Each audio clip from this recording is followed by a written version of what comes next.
la regulación fisiológica de la eritropoiesis para ver cómo es la fisiología de la formación de los glóbulos rojos. Ustedes saben que los glóbulos rojos se producen a nivel de la médula eritroide, ¿no? Pero necesita, ¿qué cosa? Necesita la participación del ácido fólico, del hierro, la vitamina B12, ¿no? Y esto nos va a dar la formación de la masa eritrocítica. O sea, la masa eritrocítica es en sí el glóbulo rojo solo, ¿no? Entonces,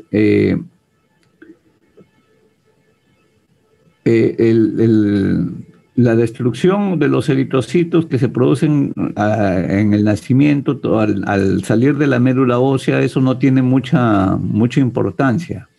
Pero una vez que salen al plasma, ¿no? Entonces recién ahí hablamos que la masa de eritrocitos va a constituir la concentración de hemoglobina. Porque para hablar de policitemia tenemos que ver la concentración de hemoglobina. Eso nos va laboratorialmente nos va a orientar y quizás es la prueba más primaria que la que debemos tomar en cuenta. Pero no solamente es, como ustedes ven, los estímulos del ácido fólico, de la vitamina B12, sino hay otros estímulos que influyen sobre la médula ósea y que tienen que ver con el riñón. A este nivel, tiene que ver con la relación con el consumo de oxígeno, la presencia de vasos sanguíneos, el nivel de oxígeno atmosférico, los pulmones y el corazón. A ver, entonces, por ejemplo, todos hemos visto a las personas que vienen del Ande, de grandes alturas. ¿Cómo son? A ver, Libertad, Arrasco. Todavía no los admitimos.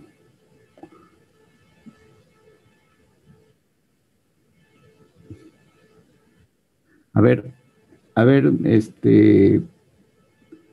Brigitte Tenazoa, ¿quién es? ¿Está? Brigitte.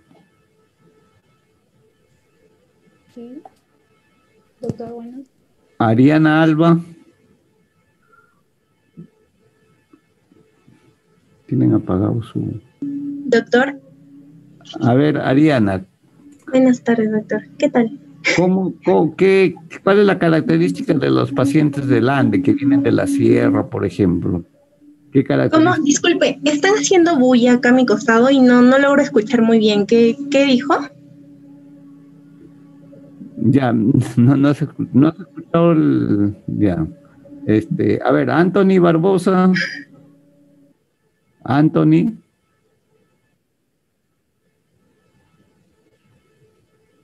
Hola, Anthony, ¿se encuentra? Parece que no está conectado. A ver. Ya, bueno, pero sí me escuchan, ¿no? Sí, doctor, sí se lo escucha. Se escucha. Ya, entonces miren, por ejemplo, los niveles de oxígeno atmosférico van a determinar la concentración de los glóbulos rojos en forma fisiológica, ¿no? Si yo me voy a vivir a la sierra, de repente en el transcurso de un año voy a venir con mis chapetas, voy a venir con más hemoglobina, ¿no? De repente, si yo soy un fumador crónico, voy a tener más glóbulos rojos que los demás. Entonces, si yo tengo un problema de corazón, de repente tengo una cardiopatía congénita, entonces como medio de compensación, el riñón, a través de la eritropoyetina, va a tratar de compensar eso. ¿Por qué les he presentado este cuadrito? Porque tenemos que ver la definición de la policitemia.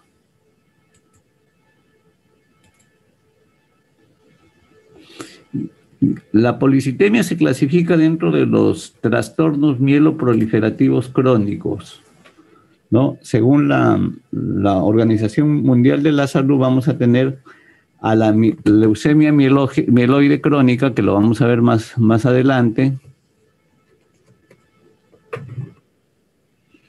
la leucemia neutrófila, leucemia eosinófila crónica, ahí entra la policitemia vera o verdadera, como quieran llamarlo, la mielofibrosis idiopática, la trombocitopenia esencial y la enfermedad mieloproliferativa crónica inclasificable, o sea que no entra dentro de otras clasificaciones. Entonces, en este caso, lo que vamos a ver es nosotros lo que es la policitemia verdadera. Ya. ¿Cómo definimos la policitemia? La definición de policitemia se define como el aumento o incremento del número de eritrocitos circulantes, ¿no? Al aumentar los eritrocitos, nosotros vamos a tener que nuestra hemoglobina va a ir también en aumento.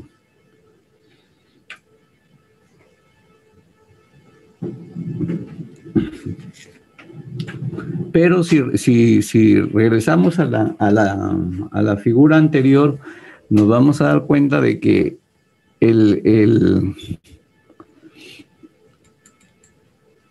nos damos cuenta de que el número de eritrocitos, o sea, la masa eritrocítica puede aumentar por una serie de factores. Entonces, eso sería una policitemia verdadera, un aumento de la masa eritrocítica, ¿no?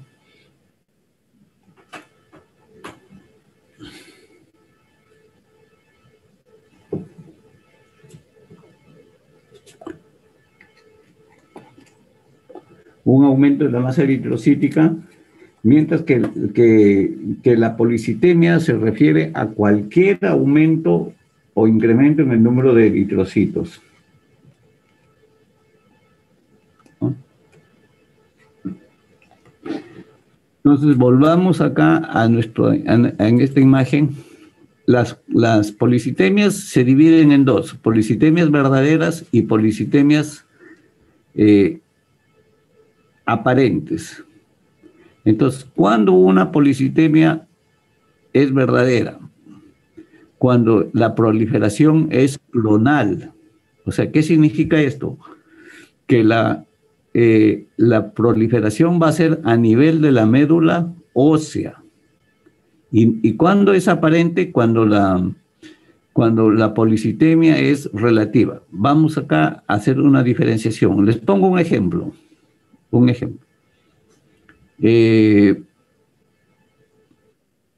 En el dengue, por ejemplo, que es el caso más típico. En el dengue, si ustedes, sobre todo en el dengue grave, ustedes le toman un hematocrito al paciente y va a tener hematocritos de 50, 52, ¿no? Algunos llegan hasta 60 de hematocrito, ¿no? En dengue grave. ¿Por qué? ¿Qué ocurre? En el dengue grave hay una extravasación hacia el tercer espacio, o sea, hay salida de líquido del espacio intravascular y eso hace que aumente la concentración de los eritrocitos, pero esa es una concentración relativa, eso sería una policitemia relativa, ¿no? Porque lo que ha aumentado no es el número, lo que ha disminuido es el volumen. Entonces, acuérdense de su matemática o física básica, ¿no? La densidad es masa sobre volumen.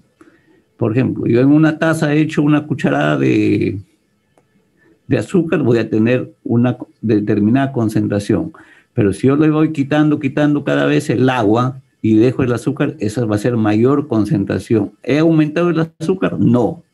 Lo que ha aumentado lo que ha pasado ahí es que se ha perdido el agua. Igualito sucede en la policitemia aparente. El número de glóbulos rojos no cambia en valor, en números absolutos. Lo que cambia es el entorno, lo que cambia es el plasma. Entonces, a esto se llama policitemia relativa. También la policitemia relativa en algunas personas se considera cuando están en valores extremos en los límites superiores. Por ejemplo, ¿cuál es el hematocrito normal de una persona para nuestro medio? ¿No?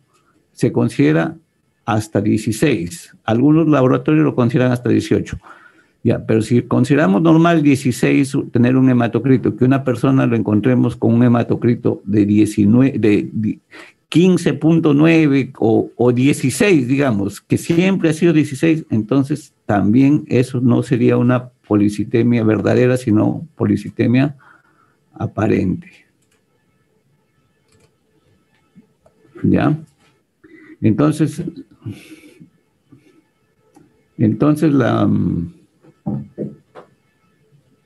la policitemia verdadera es cuando la proliferación es clonal, o sea,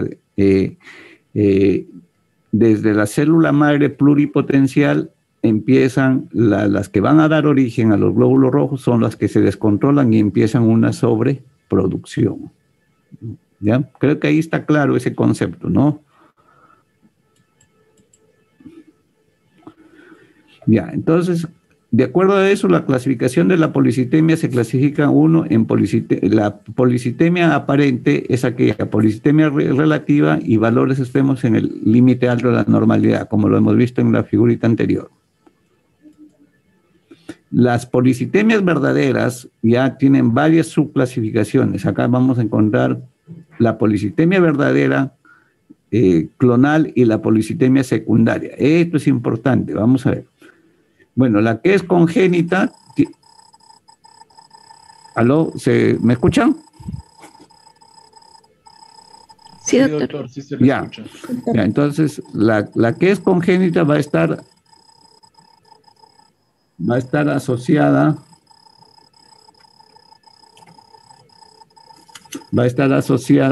a una eritropoyetina normal elevada de nacimiento. Entonces, las hemoglobinopatías con alta afinidad del oxígeno, cuando hay deficiencia del 2,3-difosfoglicerato y casos no definidos. Esta es asociada a una eritropoyetina normal o elevada. También hay las asociadas a una eritropoyetina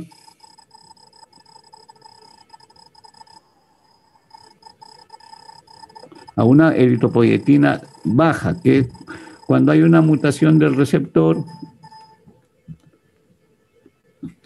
¿no? Y el receptor, aún con una eritropoyetina baja, se descontrola y empieza a producir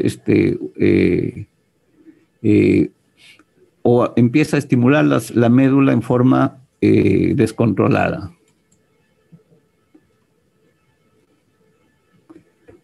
Ya. Hemos visto en la primera figurita que la hipoxia juega un valor central en el estímulo a la médula ósea, ¿no? Entonces, todo proceso que nos lleve a la disminución del oxígeno en los tejidos nos va a producir una policitemia. Entre estas tenemos las neumopatías crónicas, intoxicación por monóxido de carbono, la policitemia del fumador, ¿ya? Por exposición crónica al monóxido de carbono. El síndrome de hipoventilación, sobre todo en los obesos, y esto incluye a la apnea del sueño. Independientemente de la hipoxia, puede haber producción patológica de eritropoyetina, puede haber tumores productores de eritropoyetina. En algunos casos, algunos tumores como el hepatocarcinoma, el carcinoma renal, el carcinoma de paratiroides, pueden producir eritropoyetina o por mecanismos que no se conocen, estimulan a la médula suprarrenal, a la corteza suprarrenal, a producir eritropoyetina en exceso. Y algunos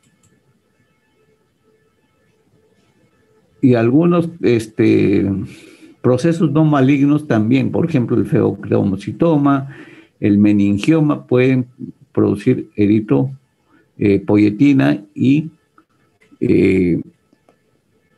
estimular a la médula y llevarnos a una policitemia asociado a fármacos. En algunos casos, a veces, por ejemplo, en el tratamiento de la enfermedad renal, a veces se excede la dosis de eritropoyetina o se indica eritropoyetina cuando no lo requiere todavía el paciente con enfermedad renal, y esto nos va a llevar a una policitemia, ¿no? Por ejemplo, un paciente renal que tenga 9 u 8 de hemoglobina no necesita todavía eritropoyetina, ¿no?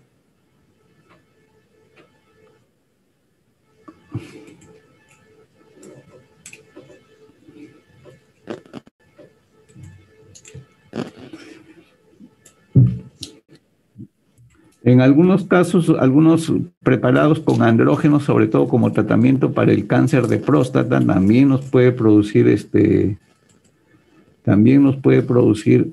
aumento de eritropoyetina. Y hay casos raros como la eritrocitosis que se produce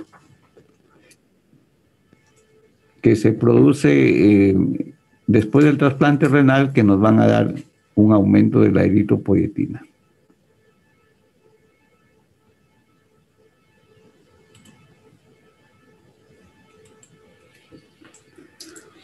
Bueno, ¿qué signos y síntomas voy a encontrar en el paciente con policitemia vera?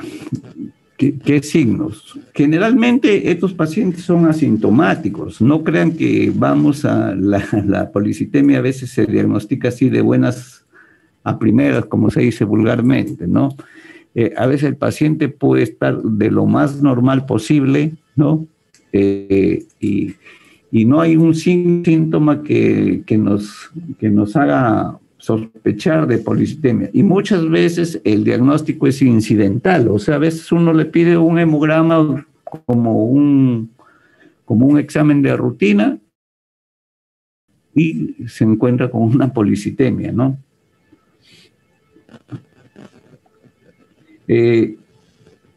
¿Qué síntomas y signos puede haber? Puede haber cefalea, puede haber debilidad, el prurito. En algunos casos va a haber síntomas relacionados con la trombosis, como el número de eritrocitos es excesivamente alto, entonces puede producir trombosis. Por ejemplo, el síndrome de Budd-Chiari, ¿no? El síndrome de Budd-Chiari es la trombosis de la vena hepática, que puede dar todos los síntomas de una cirrosis, todos los síntomas, pero no es una cirrosis, es en realidad una trombosis de la vena hepática por una policitemia, ¿no? Pueden haber síntomas como vértigo, puede haber acúfenos o tinnitus, cefalea y alteraciones visuales. Todo eso está en relación con la masa excesiva de eritrocitos, ¿no? Si yo tengo la sospecha de policitemia, entonces, ¿qué voy a hacer? En el examen físico, ¿qué cosa vamos a encontrar? De repente vamos a encontrar las chapetas, vamos a encontrar eritromelalgia, como lo vamos a ver en unas figuritas ahí, pero cuando uno sospecha policitemia, lo primero que tiene que buscar es el tamaño del vaso, ¿ya? La esplenomegalia hace más probable que se trate de una policitemia. Y obviamente todo el examen general, por ejemplo, la cianosis, encontrar cortocircuitos o soplos a nivel de corazón en un niño con cardiopatía congénita me puede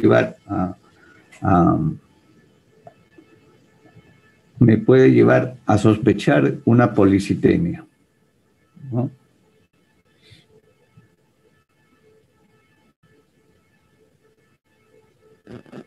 Puede haber prurito, puede haber por ejemplo, el prurito puede aparecer cuando el paciente va a bañarse, ¿no? Empieza a bañar, si se empieza a rascar, le da un prurito intenso, ¿no? Que a veces no le impide tomar el baño, ¿no? En otros casos, por ejemplo, la acumulación de glóbulos rojos en forma excesiva puede dar un dolor en los pies que puede confundirse con una gota, ¿no? Dolor en las articulaciones de los pies.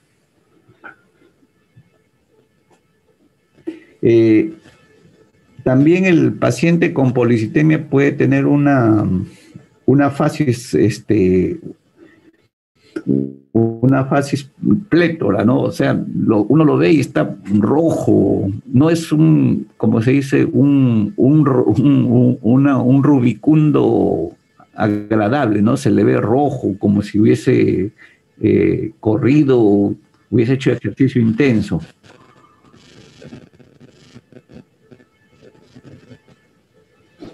¿No? Entonces, pero todos esos son síntomas que uno los tiene que tener en cuenta, pero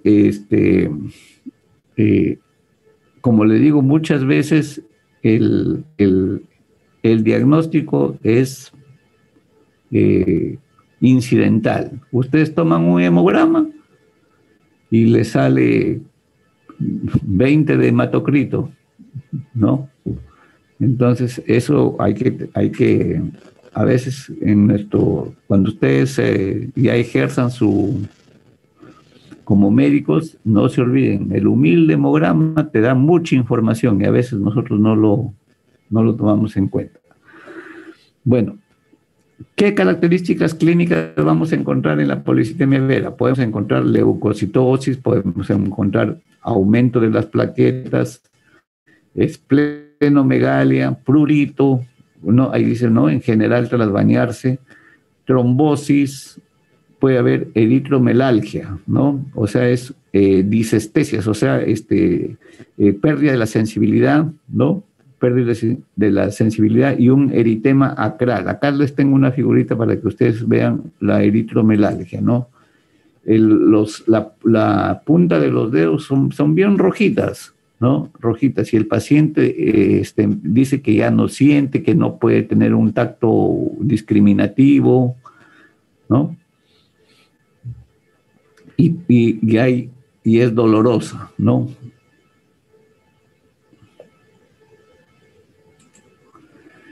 Muy bien, entonces, ¿cómo hago yo?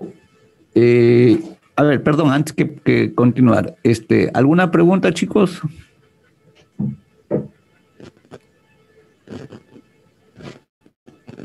Doctor, ¿la policitemia vera estaría dentro del síndrome de hiperviscosidad? A ver, ¿cómo dices? ¿La policitemia vera estaría dentro de los síndromes de hiperviscosidad? Claro, ese es un síndrome de hiperviscosidad. Sí, está dentro de los síntomas de hiperviscosidad. Gracias, doctor. Ya, entonces miren, cuando uno ya sospecha una policitemia, ¿no? Uno sospecha de policitemia, entonces, ¿qué es lo primero que yo voy a hacer? Hemos visto en las imágenes anteriores que lo primero que yo debo hacer es ver cómo está la eritropoyetina. Obviamente que en la historia clínica debo tener en cuenta si no hay antecedentes de pérdidas del intravascular, por ejemplo, un paciente con diarrea, un quemado extenso, ¿no? Un paciente con quemaduras extensas, un paciente con fístulas, o sea, todo aquello que te haga perder líquido del intravascular te va a dar un aumento del hematocrito, pero ese aumento va a ser falso, eso no se considera como policitemia. Entonces, la historia clínica para eso ya nos va a orientar. Si no tengo nada de eso y yo ya tengo mi hemograma, ¿no? Porque por ahí tengo que empezar, entonces tengo que pedir la concentración de eritropoyetina sérica, ¿no? Y acá hay tres posibilidades. Si me sale baja, ¿no?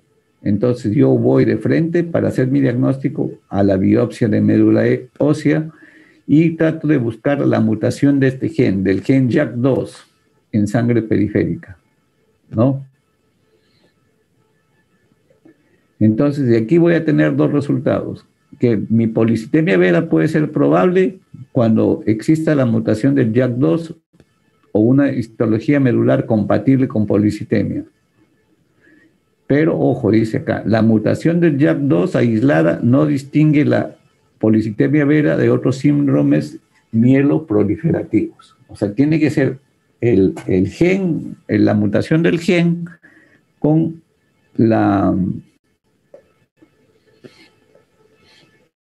con el estudio histológico compatible, ¿no? Si mi eritropoyetina es normal, ¿no? Es normal, entonces tengo que buscar la presencia de rasgos clínicos o de laboratorio típicos de policitemia vera. Si tengo toda la clínica de policitemia vera, voy acá de nuevo a la biopsia. Si no tengo signos clínicos, o sea, solamente es un valor aislado, yo tengo dos opciones. Buscar la detección selectiva del JAK2 en sangre periférica y biopsia de médula ósea, ¿no? O controlar el recuento de glóbulos rojos en forma periódica, ¿no? Ahora, si la eritropoyetina está aumentada, esto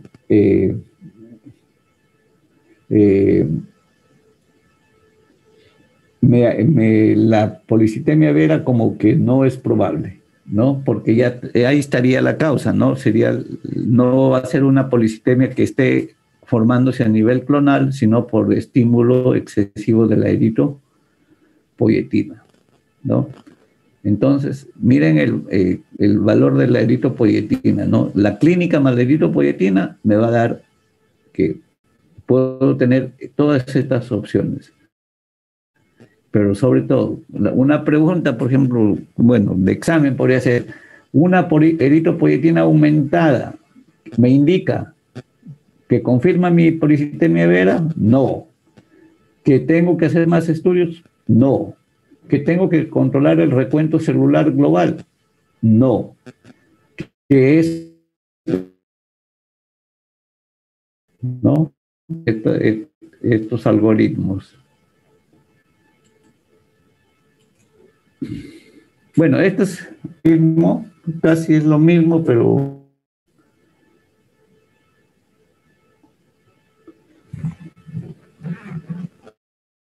hola, ¿se ve la imagen o os parece que se colgó? Sí se ve, doctor. Sí se ve, doctor.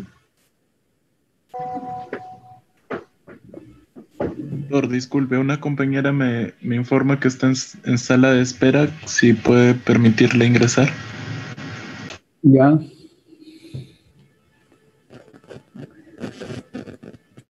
Ya está. Bueno,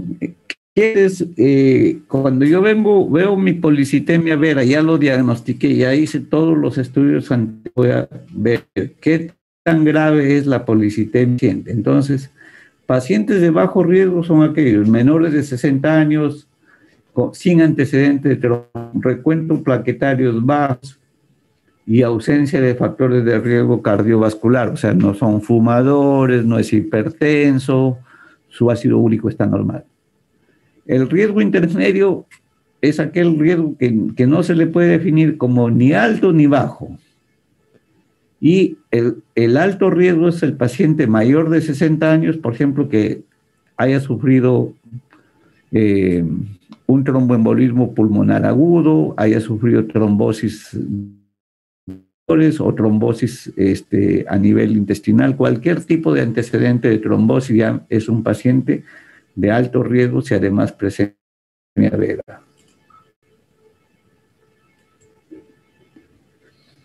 Bueno, el tratamiento. Esto todavía sigue siendo la flebotomía, ¿no? La flebotomía y la aspirina, ¿no? Ese es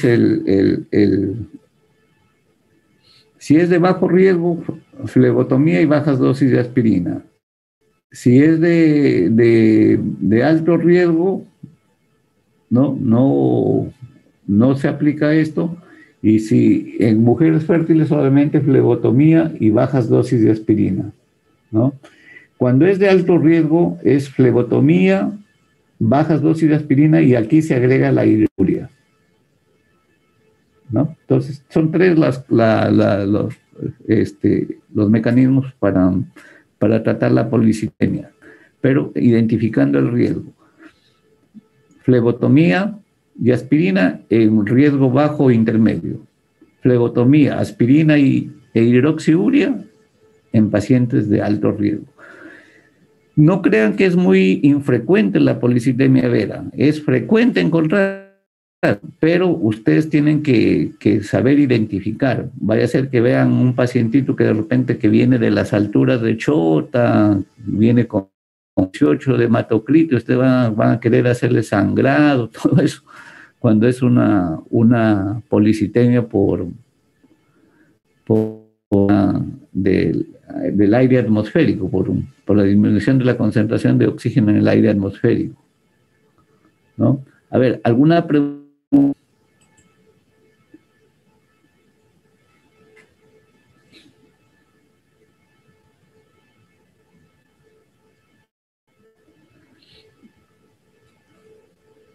A ver, un minutito para... Doctor. Sí, dime. Sí, dígame. Disculpe. ¿No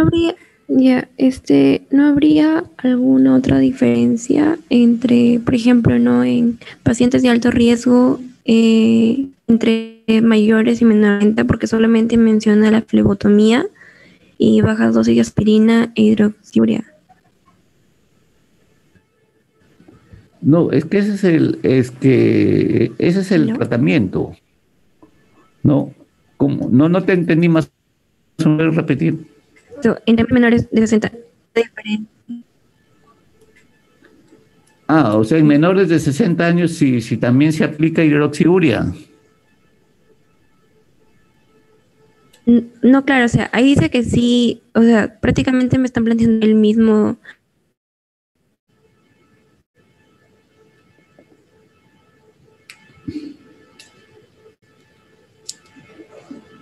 A ver, hola.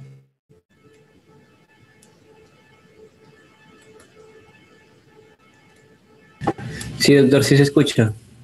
No, pero la compañera escuché o sea, no le entendí la pregunta.